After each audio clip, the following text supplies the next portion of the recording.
got you yet. People there are saying, how bad's it gonna get? And I've been calling to the sky, please don't let more bullets fly.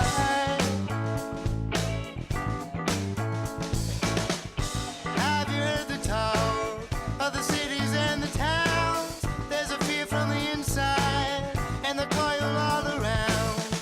And I've been hoping for my help, find the cure to come and sail.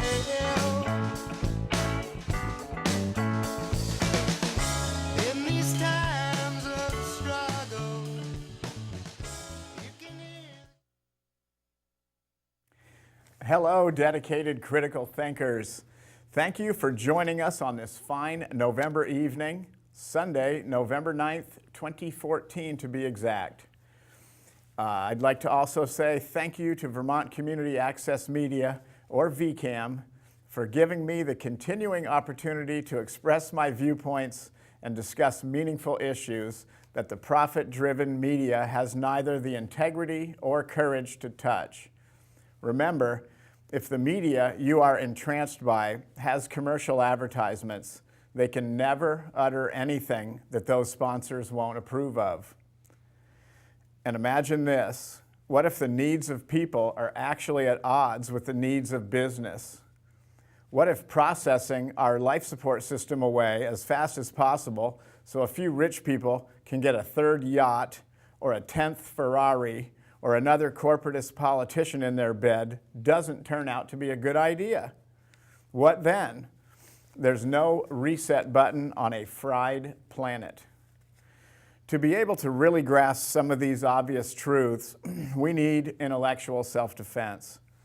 We try to protect ourselves, our families, our communities, and countries, but experience shows us that it is easy to hoodwink us, trick us into actually supporting our abusers.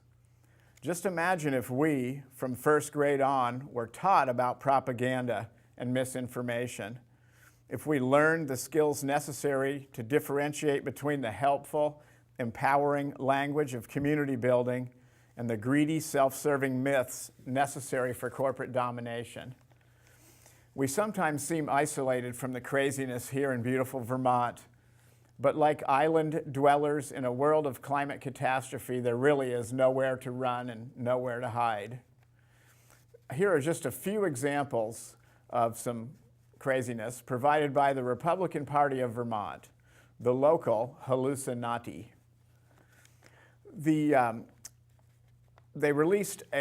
a press release called The New Direction on the morning after last week's elections. In quotes here, Vermonters want leadership focused on reviving our stagnant economy and removing obstacles to job creation. So translated a bit to working persons speak, this means further deregulating and increasing tax breaks for rich Vermonters and corporations real and imaginary that would, again in quotes, lower the tax burden currently shouldered by working Vermonters. So let me just see if I get this right. Cutting taxes further for those most able to pay, somehow working people are going to pay less. That kind of convoluted reasoning is just way out there. The Orwellian doublespeak there is very hard to choke down. The same goes for healthcare and fossil fuel infrastructure. Somehow letting big insurance profit off of people's suffering, or letting big fossil kill our grandchildren for the next few years of maximized profits is not only okay, but it's actually the patriotic thing to do. So here is today's homework. I want people to just think about this and name one thing, and I mean just only think of one thing that conservatives, and that's in quotes, have ever done for working people. They've done a lot to working folks, but it turns out they always serve their rich masters. So, into this climate comes Gas Metro, Vermont Gas, and the pipeline to the paper mill. And I would like to introduce, once again, Jane and Nate Palmer of Monkton, Vermont. some Vermonters who are living on the front line of this fossil foolishness with some very real consequences running right through the middle of their farm. So how you doing, neighbors? We're doing good. Thanks for having us. Thanks You for having us, bet. yeah. Yeah, thanks for coming on and continuing the conversation. So last week we just had an election. Were you excited? It was a buzz. It really was. Excited as I was. Yeah. So I guess in Vermont, the biggest race, if you want to call it that, was between Governor Peter Shumlin and the Republican candidate Scott Milne. And I was checking today, and it looks like Shumlin has a 1.76% plurality over Scott Milne. I guess that means the legislature is going to decide the outcome of that race in January, and I'm not exactly sure of how they do it in, as far as that kind of a tiebreaker thing, but don't they have a supermajority of Democrats in the legislature? I think so, that's where it's leaning right now. Yeah. Right, so that would be Shumlin as a foregone conclusion, but You would think, but then again, he did a really good job of almost electing a Republican here, So, I mean, that was all his. I know, he his spent a deal. lot of money, but then it ended up they were actually, in a backwards way, trying to elect the Republican candidate. It's like, what's going on here? How much, I know, and I told you, I mentioned this to you earlier, and this is nationally, and I actually don't know about Vermont's numbers, but this was the lowest midterm voter turnout on record in the U.S., and it was actually the most money spent on an election cycle in U.S. history. So more money was spent than ever, and fewer people than ever. And midterm elections are usually low turnout anyways, but this was the lowest in history. But so it seems to me like people withheld a lot of votes from Shumlin. People that may have voted for him under other circumstances. Oh, definitely.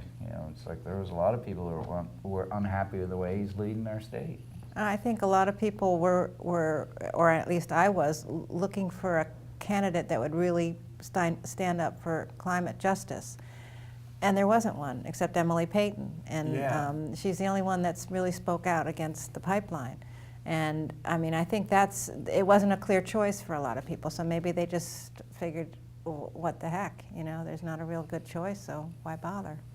Right, I guess, they're probably, it's predictable what Scott Milne's position, being a Republican, for me anyways, that's a foregone conclusion. It would be all business, no matter what, business at any expense. Right. They've never met a business subsidy they didn't like, I like to say, and it's true. Yeah.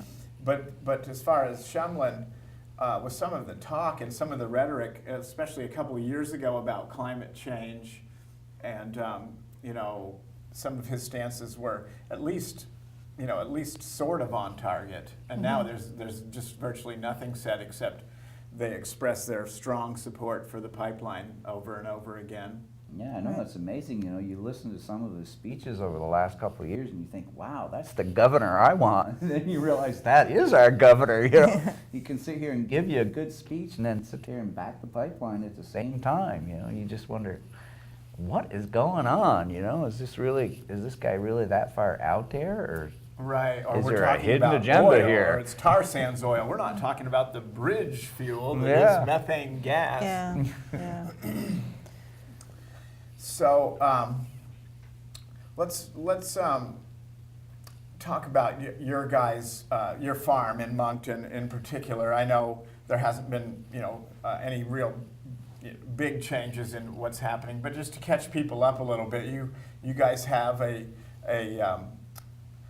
farm in Monkton, and you are being basically, when I was there last, the pipeline route is right down the middle of your property. Oh, yeah. It's like you can't hit more things without, you couldn't try to hit as many things as they have hit. Right. We've got so much open land that they could be in, without affecting our day-to-day life. But no, let's just put it right through the yard, right through everything. Right, with least resistance. We have a 40-acre wetland that we put under federal protection a few years back. And Vermont Gas doesn't really want to be bothered getting a permit to put it under that. Now, we would prefer it didn't go in the wetlands. We preferred it stayed on the Velco corridor, which is what it does for most of the route. But they seem to think it's cheaper to come through our land and then to squeeze it in between the wetland and our house, which is really close. So we have told them that we would, if they're gonna force us to take it, we want it away from our house. So we did what we had to do with the USDA to see if it would be possible. They had a meeting, Vermont Gas had a meeting with them, and the ball was in their court, and they've done nothing. That was in August, and they haven't applied. So we think they're just not going to bother.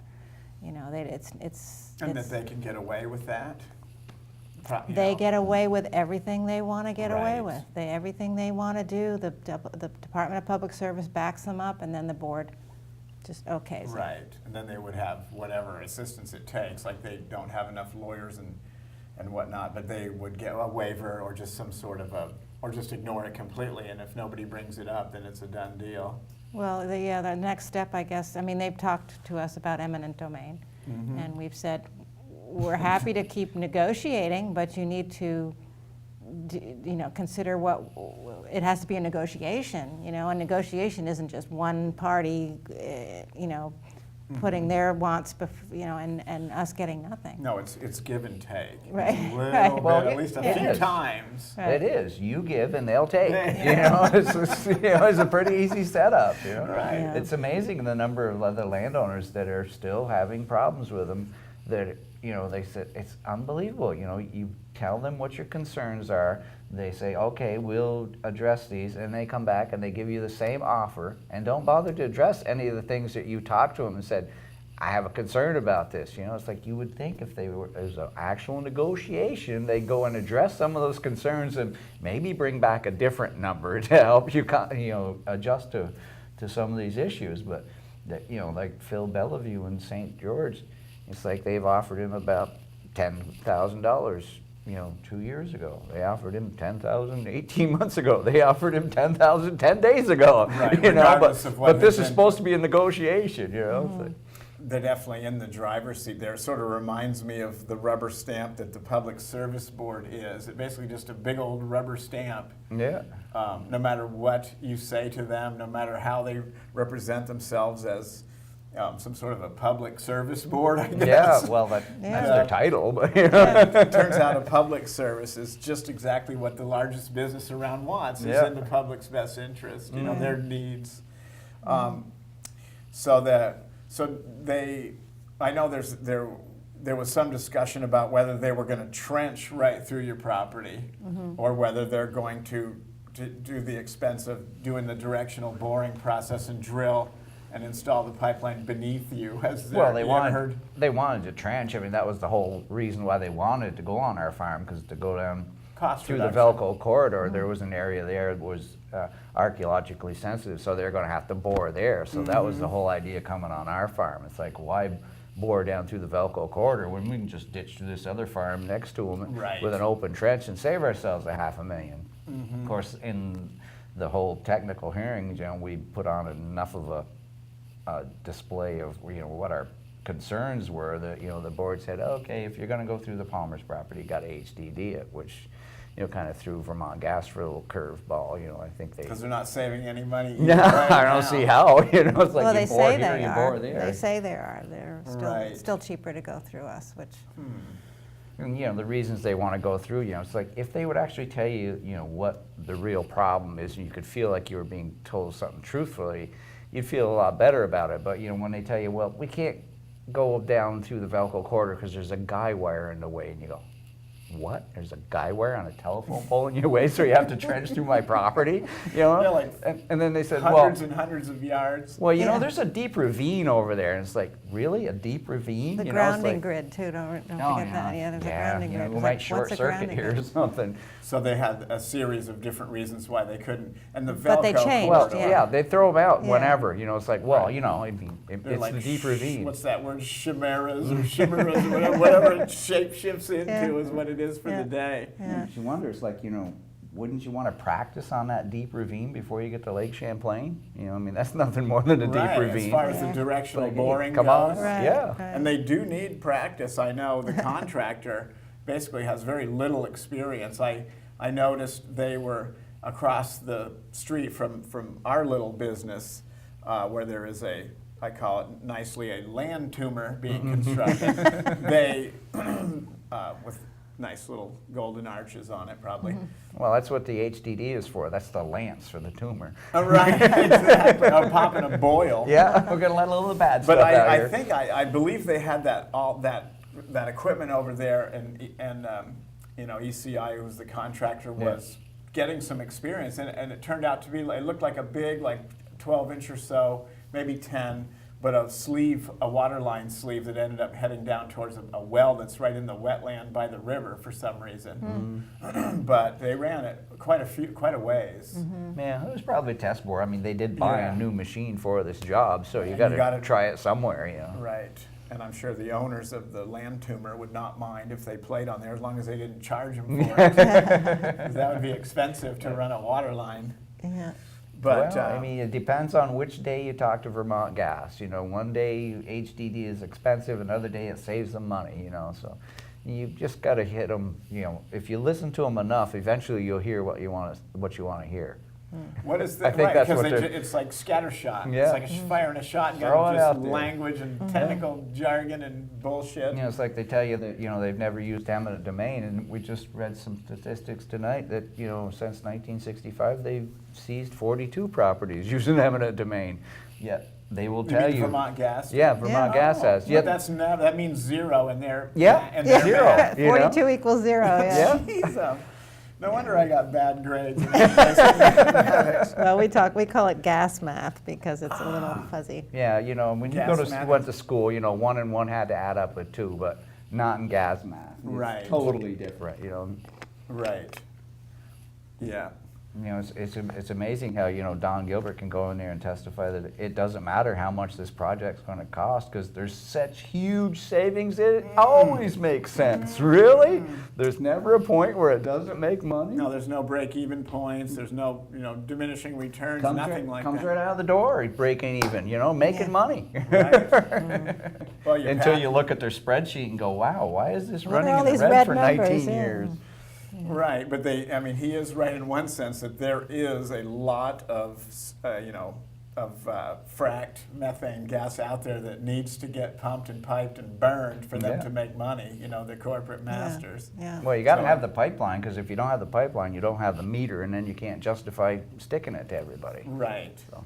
So just to run by, if somebody does not know the issue and isn't familiar, the pipeline basically initiates in Quebec, right? Well, actually, it starts out in western Alberta. Oh, right. And And it comes they're trying across to get to- Trans-Canada, yeah. So it's And then- fracked gas coming all yeah. the way from Alberta, Canada, which is a hell of a long ways, Yeah. going past Toronto and all the giant metropolitan areas. And then they want to, so it's Gas Metro Corporation, which is a Canadian corporation, owns Vermont Gas. And they want to basically transect through Vermont. And then sell gas to international paper that's located across the lake in New York State. Isn't that unconstitutional in the state of Vermont? I am very sure that you can't transect Vermont with energy infrastructure if it doesn't serve Vermonters. Yeah, well. It's written pretty clearly. That's the funny Yeah. thing about that. I'm not a constitutional lawyer No, either. it's written really clearly in the Addison County Regional Planning Plan, and that you can't build a transmission anything for the benefit outside of the region. So the people that support the pipeline said, well, Ticonderoga's in our region.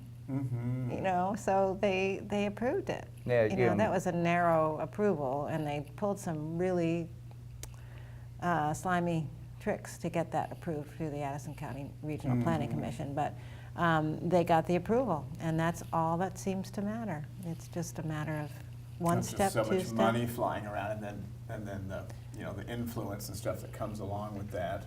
Well, that's the thing. I mean, you can't, if you learn about the project, I can't understand, and most people can't understand why anyone would support it unless they are getting paid. Yeah. It's just, you know, there's like, what could be motivating people to support this? Because, you know, it's not cleaner, it's probably not going to be cheaper, especially if you consider all the costs of the pipelines. You know, it just doesn't make any sense. Right. Yet they're supporting it anyway. And They're then this- supporting it on all these false claims Yeah. and these, you know, these unbacked figures. Basically myths and a bunch Right. of dreamy business speak. Right. And I was looking today too, the best that I can find out about the actual availability of some of the lesser expensive fracked methane is about 10 years, and that, you know, it varied a little bit, but that seemed to be about the average. So in 10 years, the cost of methane can actually double, triple, or quadruple. Nobody knows it, you know, but it's certain to go up once it gets more expensive to release it from these shale Right, structures. right. That's why you got to get there right now, so you get the deal today. Right. You know, Right, if you don't get the exactly. deal today, you're not going to get the big savings. Call You wait before till next- midnight tonight. You Yeah. got it. You know, hook up now. you But know. that is part of the feverish push to, Yeah. to, Oh, yeah. to And- race for all these resources. And You get the everybody's pipeline. racing so fast that they're not even hearing when the CEO of Gas Metro, like last week, said, wow, we might get cut off from our gas supply, so expect a 150% price increase. I know. Nobody down here is hearing that. But, you know, here's this guy up here saying, that's in control of the company saying, hey, we're getting ready to stick it to you. And Yeah, we're all that was saying, obvious. We're going to too. save, we're going to save. Yeah. Somehow that still translates into saving because they're carrying on the project. But Yeah. you're right, they were going to keep the dedication of the pipeline into crude or bitumen crude from Alberta and not convert to gas or Yeah, something. well, I guess there's only two, well, there's a whole pile of pipes that come across Right. Canada, but there's only two that actually carry gas at Right. this point, a couple of 40 Oh, they were gonna inches. put one of And they're- those- Yeah, one of those is gonna be changed over to tar sands. Uh-huh. So we're gonna have half as much gas coming to Montreal. Of course, you know, this is Canada, and you'd think they'd care about Montreal, but you know, it's, you know, they speak French up there, you know. They want it to secede Western anyways. Alberta doesn't really care about it, you No. know. They don't care about their own indigenous populations either. No. And there is like a feverish rush to export too. I noticed in the United States and in Canada, the big owners of these resources and the processors, they want export stations everywhere, and they're trying everywhere. You know, Western Canada and Yeah. British Columbia, and it's not just crude oil. Export, you know, but the natural gas or the methane, I just call it methane. I hate that natural gas term. Well, it's unnatural. Reminds me of eating too many beans. But and if they do start exporting, then all of these savings and everything goes out the window because you wouldn't know what that math would look like. If they can get more money from the EU or if they can get more money from some other customer in some other country, it's gone. You know, Right, they right. wouldn't sell it to you anyways. Right. And of course, you know, the reality is, you know, nobody's even talking about phase 4 of this project where they want to hook to the federal pipeline system, because once they get to the federal pipeline system, then they can get, you know, they can backfeed from the Marcellus Shale, which of course, you know, is cheaper, it's closer to us, and it's got the highest dose of radon of any gas play. So it's beautiful stuff. You know, you get cheap It natural gas glows. with a side dose of radon. I mean, who wouldn't want 2 for 1? I You know, I mean, Well, it's your a burner- deal. then your furnace is actually partially nuclear powered. Yeah, it glows even when it's not on. you know? Right. You get extra BTUs. But that's not a joke. Along with all of these petroleum deposits, it's very rare to have, whether it's a shale deposit at 10,000 feet down or crude oil, there's tons of uranium and radon and lots of, not just heavy metal elements, but a lot of radioactive stuff in these materials, and especially left on site in all the ponds Yeah. and settling ponds, and they're freaking hot and radioactive. Yeah, and in the pipelines, and we In just the heard the other pipeline. day that not only do you have radon and all those things, but you've got the fracking chemicals, trace Right. fracking chemicals are in the pipeline or in the gas, and they probably don't test for it. You know, we asked about them, what they test for on the Canadian border as to what they bring down, and they wouldn't answer us. Drugs. They check for Just- drugs, and but immigrants. they don't worry about what's in the And pipeline. immigrants Yeah. trying to find Illegal a job. aliens. Yeah. Right, somebody that just wants a job. But something hazardous in the pipe, well, that's okay. Yeah. No, now you're getting crazy. That reality of thinking about a pipe, full of not only high pressure volatile gas, but also chemicals. Yeah. And possibly radon, well, probably radon. I mean, this is in our backyard. They That want stuff to is put that. going to the end user too. I mean, it's Yeah. not a joke. There's no filtering system. There's pressurizing stations and distribution networks. But those chemicals and those radioactive elements are going to your furnace, or they're Right. going Oh, to yeah. your Right, appliance. right into your kitchen. Well, what's Yeah, even to the burner on your stove. what's even better than that is that who are the big customers they want to hook to? Our universities, our schools, and our hospitals. Right. Let's send a little radon right in Yeah. there. Yeah. Let's send some fracking fluid in there. Right. It's like one of the things that Vermont Gas did in their technical hearing is that they were talking about how this is going to be like a super safe pipeline, and we're building in these pig stations, so we're going to have these little pigs that are going to go in there and they're going to inspect those pipelines, and we're going to make sure it's all safe and beautiful here in Vermont. Of course, we've been watching some videos on that whole pig deal and how when the pig goes through there, all the crustacean and crap that came That it through the reams pipe. out. Yeah, gets reamed out and discharged into the atmosphere right here in That's Vermont. probably Or half into the ground. what the pig does. is Oh, just yeah. clean that shit Yeah. out, and it happens Yeah. to have a camera on it. Yeah. But they're cleaning with Well, it. they have cleaning pigs, and they have these, the ones that inspect the Right. pipeline. And, but. For cracks and Yeah, stuff. so, but they go through, and there's all this stuff in the pipeline that they kind of squeegee out, and it just kind of, it's not supposed to do that at the end, but it does sometimes. Just barfs out at the end of the thing. Yeah. There's nobody there to even flat shovel that stuff up or anything. Sometimes they Well- get stuck, and they have to Oh, pump up geez. the thing, and They it did goes have- shooting across. One of the videos where they had like a big diaper at the end of the pipe, Yeah. so that the Nice. pig could kind of push it out, and you could kind of pick it up and take it away. But the other videos, where they're It's like, bring showing, in the lowest paid workers. that's They what need you to hold need. on to the diaper. That's why we can't stop the immigrants from coming across the border, because we need those people. to hold the diaper. Yeah. Of course, the other video where they show where they really do it, they just ram it right out through. And they were talking about how sometimes the pig gets stuck, so then they have to pressurize the line, and sometimes they have to bring it up to full pressure with natural gas to blow the pig out. So because they got to save the pig. Of Being course. humane Well, to leave it's him in the blocking the pipeline. pipe, too. Exactly. I mean, it's hard to push gas around an obstruction. Yeah. But what kind of a discharge does that give you? A Well, lot of yeah. methane gas and Right. whatever And you got else the- is in there belching out when it, Yeah, and we're looking at the drawings of the gate stations and everything, and That are every 8 miles. Right. there's a safety valve every 8 miles, and then there's the gate stations as well. And the gate stations, safety valve, they all have this little 2-inch vent tube that Yes, goes they up through do. the roof with a little safety valve on it.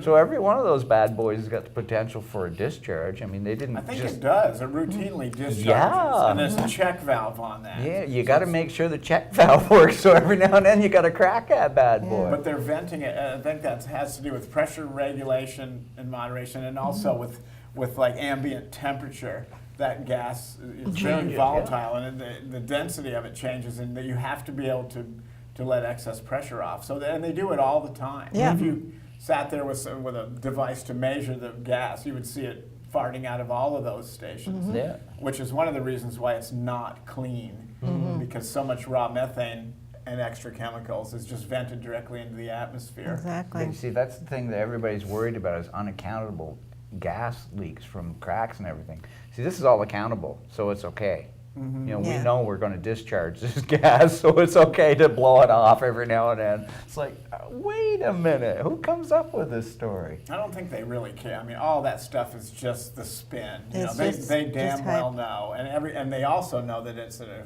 really aggressive greenhouse gas. Whatever, it's nasty. 140 times more intense, or depending on who you read, but than CO2 itself. So the last thing you would want to be doing is venting that stuff into your atmosphere if you had any sense, or if you cared about anybody around you at all. Right. You would not do that. Well, wait, you know, they'll put the spin on it that they're actually doing this for us, you know, because if they naturally let methane leak out into the atmosphere, it would be bad for us. So by sending it to your house and burning it there, that's the best way to get rid of it. Well, let's leave it there for right now, and I'm going to ask Jim to play our first video. And these have to do with the October 27th Time's Up, Rise Up direct action in Montpelier, including a visit to Governor Shumlin's office. So, enjoy.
Here from so many walks of life and so many different parts of the state and all over the place.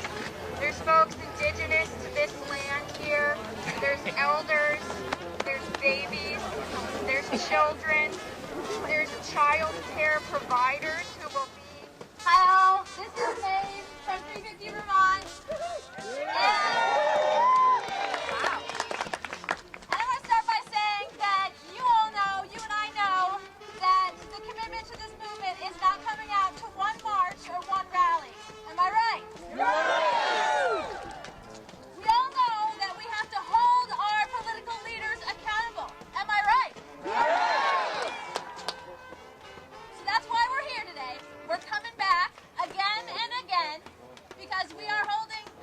Shumlin accountable.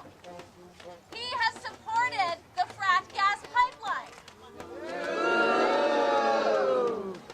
Somehow that doesn't fit with his rhetoric around climate change. Am I right? Yes! We are also calling for a ban on fossil fuel infrastructure.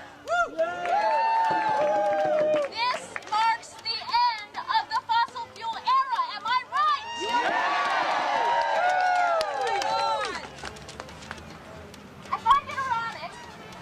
About 3 years ago, we had one of the biggest climate rallies in Vermont, happened right here. And you know who spoke at that rally? Governor Shumlin. He said it's high time to get off of fossil fuels. He said no more business as usual. What have we done? Business as usual. Excuse my French. He has failed to live up to his promises on climate change, and we're here to tell him as much today.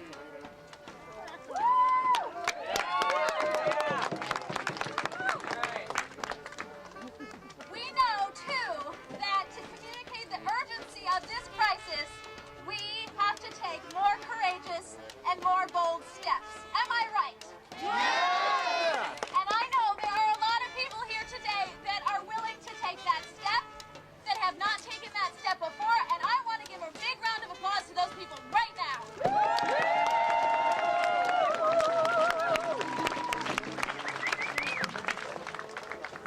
Before we move into the next phase, I want to thank those people that are taking that next step, and thank them for taking the time to maybe come to a training, to read up on the action agreements, which are right here in front, if those could come up. If you haven't read them and you'd like to participate today, we really encourage you to do that,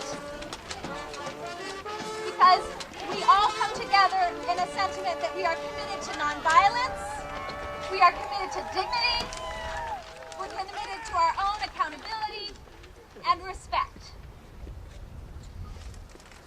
I want to tell you now, if you choose to participate in this action and enter the building, you may be risking arrest. We'd like to invite you to come in. There will likely be a dispersal order, but we can't guarantee that. Again, hence the accountability. I invite all of you who are going to join me in the sit-in to move toward the band, and they will be starting us off with a march. And remember, folks, power concedes nothing without a demand. It never did, and it never will. Frederick Douglass.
Okay, that was a video edited by Theo Talcott. All of these videos have to do with the action at the Vermont State House and the Vermont State Office Building on Monday, October 27th, called Time's Up, Rise Up. So the next video is by Arthur Hines.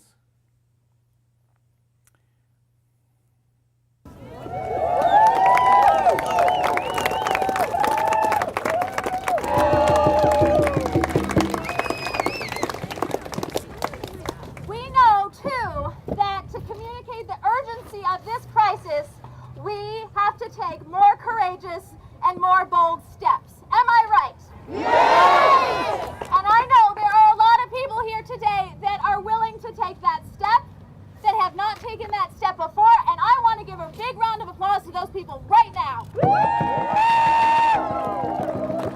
Today is we're at the early stages of it, but it's appearing to be the largest gathering we've had in Vermont to date regarding this pipeline project.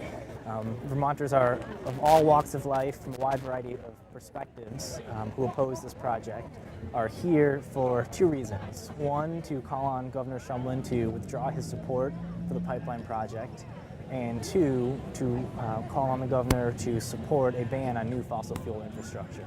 Well, we're calling this a rally and a sit-in. So it's starting, as you can see, hundreds of people are milling about, kind of getting geared up with banners and singing and talking to neighbors and sharing support for each other. In a few minutes, we'll start the program where we have some speakers from some landowners, other folks that have been engaged in the statewide and national conversations to move forward real solutions on climate. Right. There's an exciting, a more bold part of the day that will come after the rally, and we'll wait to see what that looks like. Okay.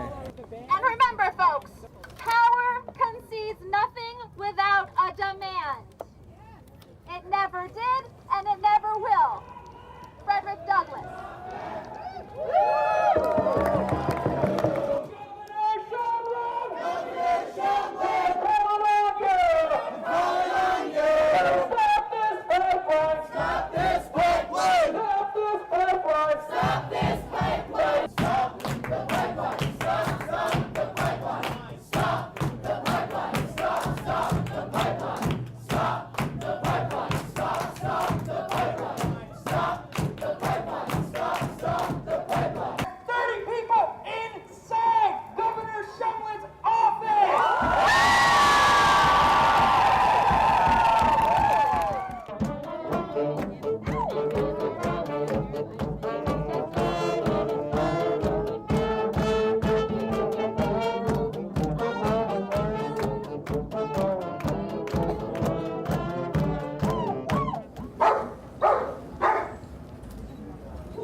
People gonna rise with the water. We're gonna calm this crisis down. I hear the voice of my great-granddaughter saying, stop this pipeline down. Hey, hey! I think they're doing the same thing, basically. Fossil fuels have got to go! Hey, hey!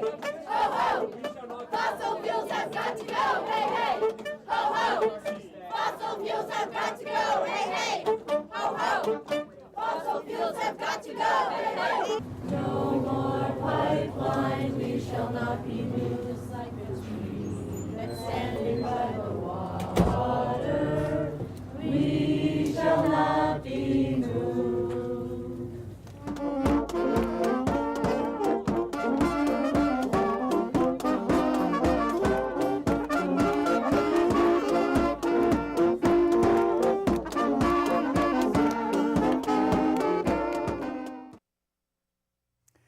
Okay, and we have a third video about the same event, and I do not know a lot about the producer, and I know it came from the Onion River public access station around, I believe that's around Montpelier, so we'll find out who is responsible for this video.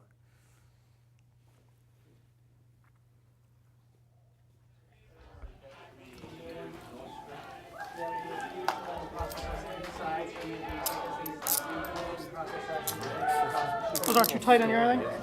Okay, I'm gonna double lock them so they don't tighten up on you. Okay, I'll do this door again.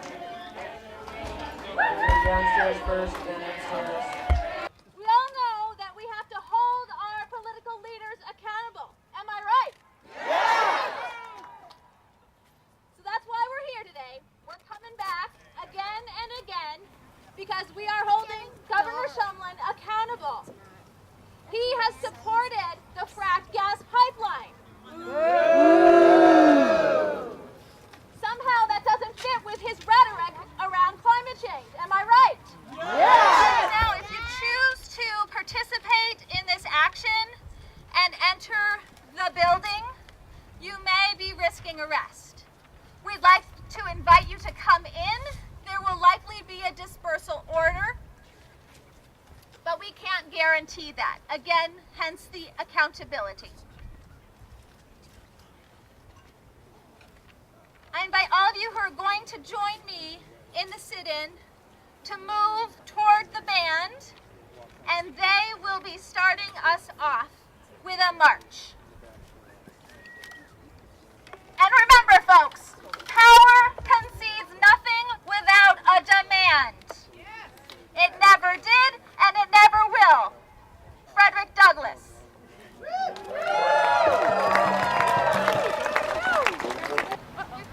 I'm Stuart Blood. I live in Thetford Center, and I was at the Climate March in New York last month, and now I'm here on the State House lawn in Montpelier, and I'm here with a group of people who, because I support their objectives, two objectives. One, asking the governor and state government to withdraw its support from the Fracked gas pipeline to Addison County, and secondly, to impose a moratorium on new fossil fuel infrastructure in the state. Because we realize that time is running out to address climate change, and we need to get right on it. We've been digging ourselves into a hole with fossil fuels, and it's time to stop digging. We do not want any more infrastructure that is going to create more dependence on fossil fuels. Thank you. And that means that we may have methane issues, but it's really a time bomb. And the other thing with methane is that the warmer things get, the faster the permafrost will melt, and then we'll have more methane released from underneath. Yeah. So we're rapidly, exponentially decreasing the stability of the ecosystem. The reason we're in a sheep head is that I don't want you to act like a sheep and just be part of the flock. I want you to realize that they're going to pull the wool over your eyes, and eventually we're all going to get fleeced. That natural gas, methane may be cheap today, but when they start building liquefied natural gas terminals on the east coast of the United States and selling to the global market, the people in Japan and China and many other countries will be willing to pay a lot more for it. And if it's a for-profit business, the natural gas will flow, the pipeline will take it basically to where the people are willing to pay the most money. To me, the resources that we should be using are the resources in our own backyard. That way we will see the footprint and not have the footprint land on someone else's backyard that is least able to afford it. So part of it is economic climate justice. And the people that we are trashing are the future. And they're also the people that can least afford to pay for it.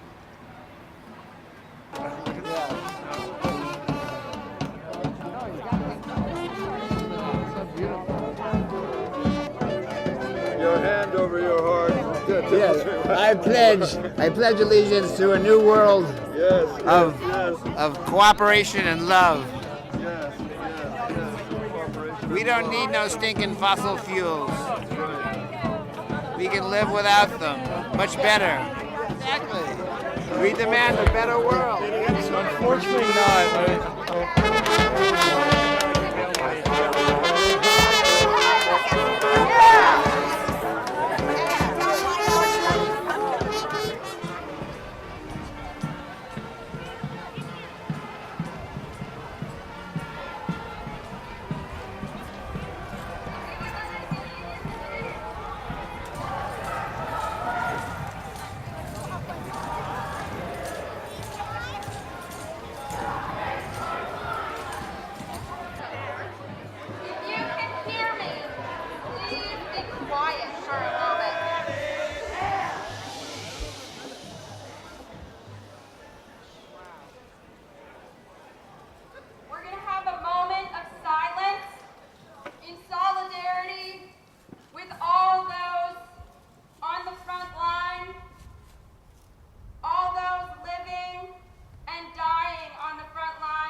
We have never known humanity or life on this planet to survive without clean water.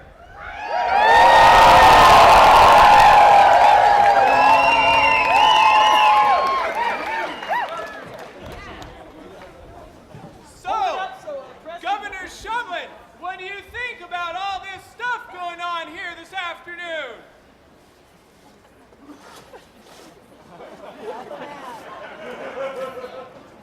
Governor Shumlin responds, what you all are doing here today won't make a bit of difference. Never has, never will. Oh, gosh, your nose is disgusting. Put that away.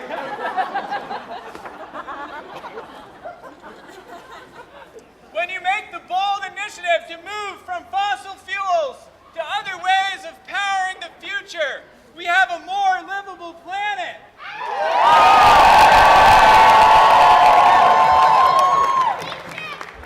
So we say, it's time to do your business or get off the pot. Governor Shumlin, take your word seriously.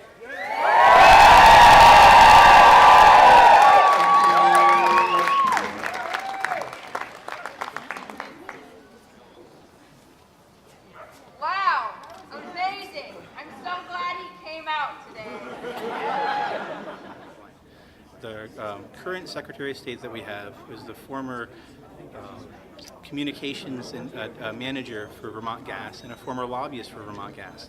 And I think when we have Vermonters who are losing their property and under the threat of losing their property through eminent domain for this fracking gas pipeline, and in a state where we have very loudly and clearly stated that we don't want a frack gas pipeline, shows that there's something broken in our government, and that these lobbyists and special interests that have come in there and lobbied for this pipeline have drowned out the people's voice. So I'm here in support of putting an end to this pipeline, putting an end to the fossil fuel infrastructure, and raising the people's voice and empowering other people to raise their voice as well. Thank you. Thank you. I will go with whatever the consensus of this group is, but I think we should refuse processing in this building. We demand to be arrested and removed. Right. I am not going to be a little hush-hush backroom frickin' deal in here. The media is still all thick as thieves through here. And I don't care what these guys think is politically expedient. We want to keep living on this planet. Amen. Yeah. So I don't understand what the change is. I would like to propose that we work with the group upstairs and ask Lindsay to tell them that we are not going to comply and cooperate and walk out willingly unless they're actually going to take us into custody and process us at the station, because this is a politically expedient hush-hush way of doing it. So Henry, could you clarify how does it look different? How is what you're saying different? That they're saying process us here?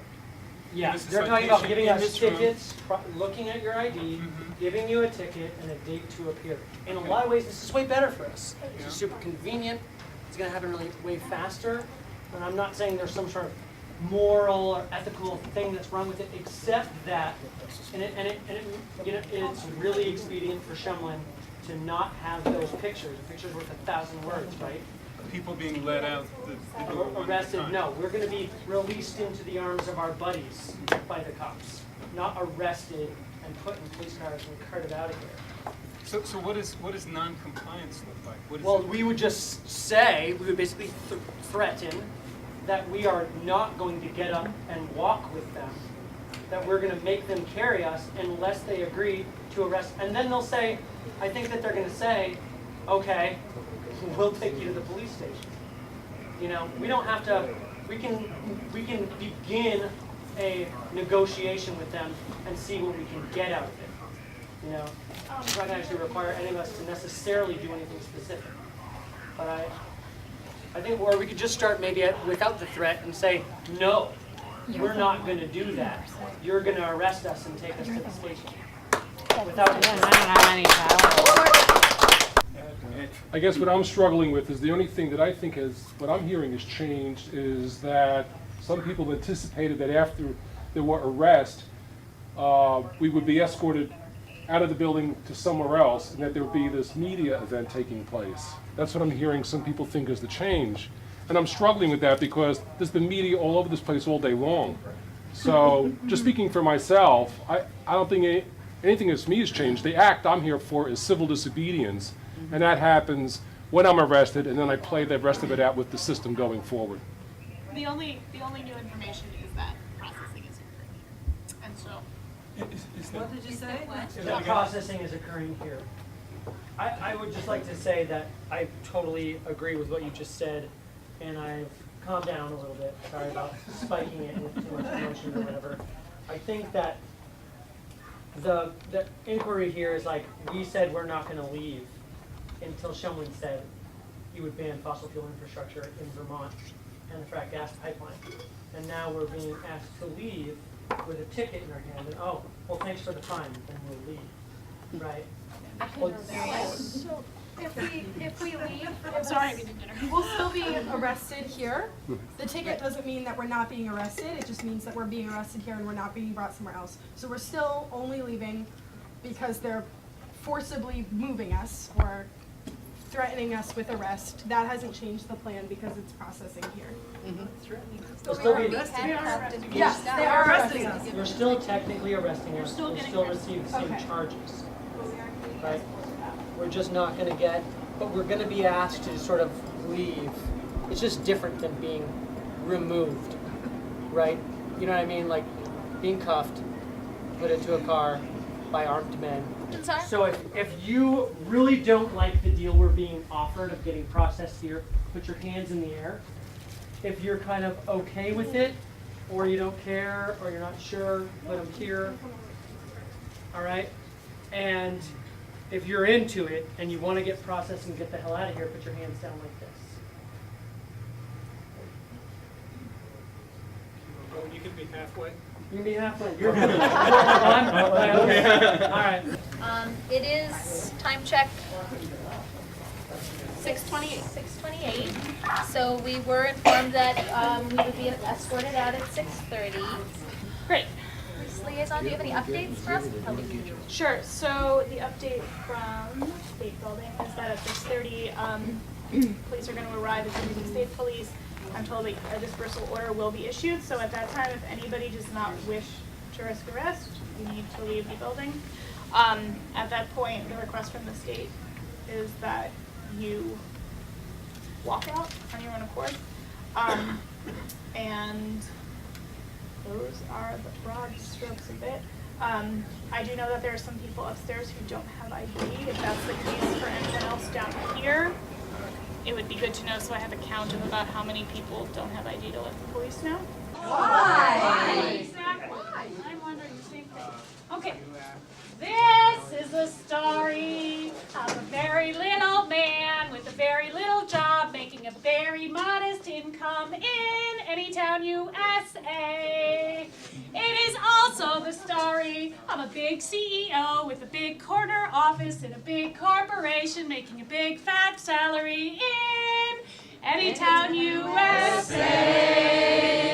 And as you can see here, oh, the very little man uses his very modest salary to pay for his rent and pay for his health care and make his car payments and buy shoes for the kids and put groceries on the table and a 6-pack of beer every once in a while.